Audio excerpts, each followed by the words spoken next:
Hi, we're back again. My name is Mike Martin, and as I said before, we're at the VFW, Hennepin Lindale, the Uptown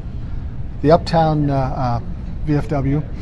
And there's one little known fact about this VFW. People say, why do you keep going here? Well, we have meetings here and that kind of stuff regarding one love, one mission, and that sort of thing.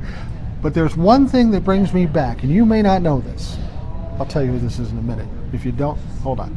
Anyway, you remember going in the bars like Boyd's on the River, going into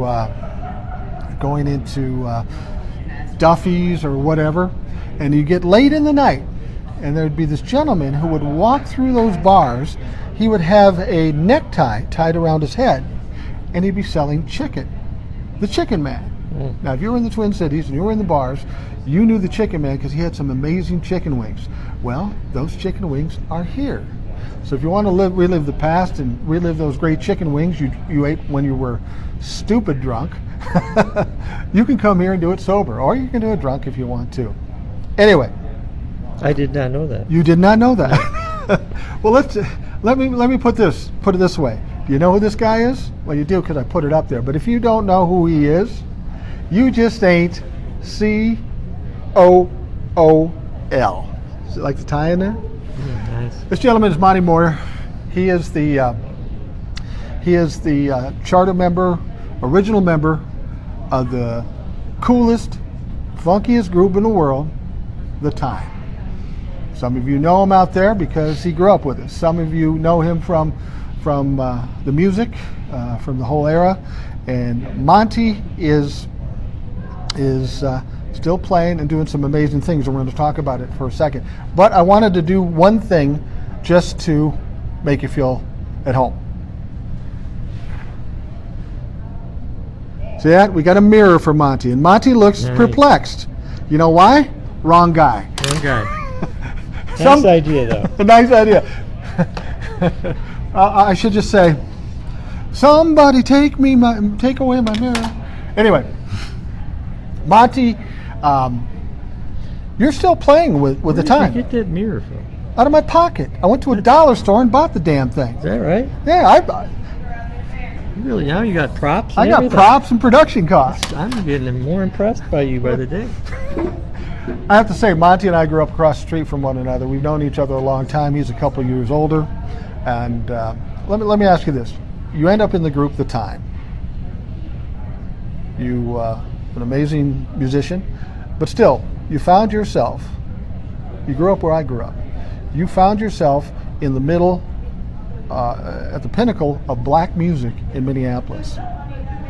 You're the only guy I know that's probably whiter than me. How did you end up there? How did you end up being in The Time? I had a couple of friends, Tom Lund and David Island, who used to play in Flight Time. And musicians known in town. Yep, we went to high school together. And they used to play in Flight Time, which Flight Time, the core of us actually became The Time eventually. And there was a night they were playing at the Nakarima Club over on 4th and Portland, I want to say. Okay. I don't know. So it's not in there anymore, but Tom was calling me. He said, Terry's calling me, and there's Terry Lewis did calling, a bunch of guys. A few guys didn't show up. There's only 3 of Terry and Bean and Monk, the sax player. I think we're the only 3 that were there. They said, we need a body, we need somebody, and Tom was going to go down and sit in, and he said, you got to come down and sit in, and I said, well, I got a final. I had a final in the morning. That's how I you go to school. What were you going to be? What were you going to grow up to be? I had a business, finance, and economics. So you had something pretty exciting going. Yeah, I had a major in finance and a minor in economics. And you ended up playing keyboards. Pretty exciting. In The Time, yeah. I took journalism. Clearly that didn't do me any good. Well, you've got a mirror and some props and a nice camera. True. So you kind of ended up in The Time almost accidentally. Yeah, I showed up. I ended up going down there and sat in, and Terry asked me to be in the band, and I was in the band for a year and a half. So until Prince came along, and so we all know the story. Jimmy and Terry got fired because they didn't make a gig at the end of the tour. Mm-hmm. But you followed them. You left the band prior to the Purple Rain movie too, right? Yeah. Do you ever think, God, that was stupid? No, I don't. Actually. You were happy about that? yeah, I was not happy about being there at the time. And Okay. No, I don't regret that. You'd think I would more, but I don't. But I guess I've You still ended up in a Prince movie though. yeah, I ended up in Graffiti Bridge. Now Been you in a regret couple that. movies. You regret that, right? You regret Graffiti Bridge because it Yeah. wasn't a Purple Rain. It wasn't a Purple Rain, but Sequels never work you got the point there. unless it's The Godfather. Yeah. But so you went off and ended up working with Jimmy Jam and Terry Lewis. Yeah, after they got fired, they right after the tour ended, Prince fired them, and about a month or so later, I decided I didn't want to be around because it was just too much stuff. I didn't want to be around, and I went home for a while. I was just writing songs, and about 9 months later, Terry called me up and Lewis called me up and asked me if I wanted to produce for some artists because they were doing well and they had more work than they could handle. So I went out there and worked with them for a little while.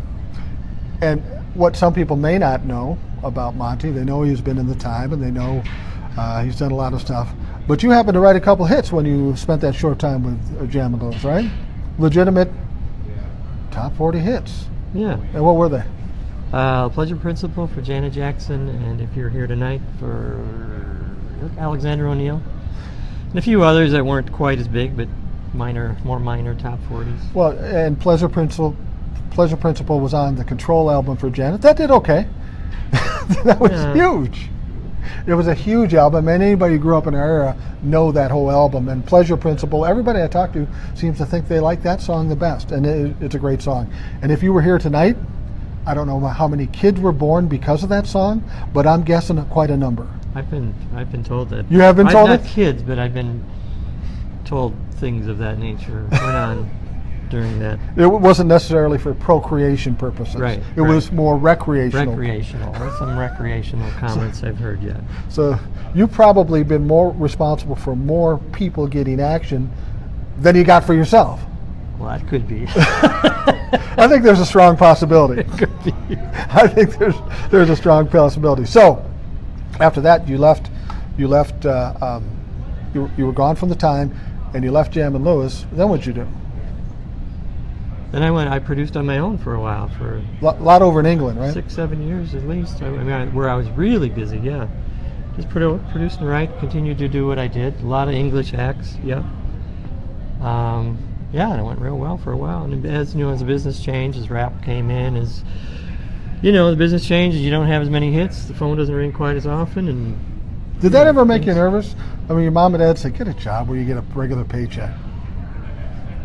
Did it ever make me nervous? Yeah, that you weren't in a regular job. No, where, I was excited to be able to do what I love to do, at least be in the business that I love to do. Yeah. We should probably grab the mirror. You want to do the mirror again? Yeah, that'd be good. Yeah. You do that well. It looks good, doesn't it? Yeah.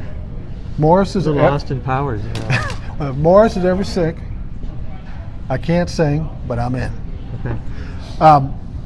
So you ended up back in the time, and now you're touring with the time. Yeah. And you have been for some time, 21 years, something like that? Yeah, this current version has been about 20, I think we're in our entering our 22nd year. Really? Yeah, but we started in 81, so we go back 35. Yeah, it's a long time. Yeah. It's a long time.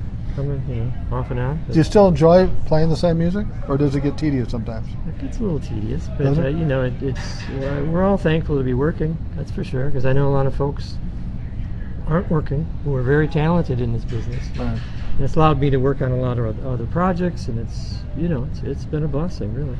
So Prince dies, and obviously he was very instrumental in the band and in the success of all of you, in the sense that he gave you that platform to jump off. A launching pad for sure. Yeah. Absolutely. So you hear Prince dies. What's your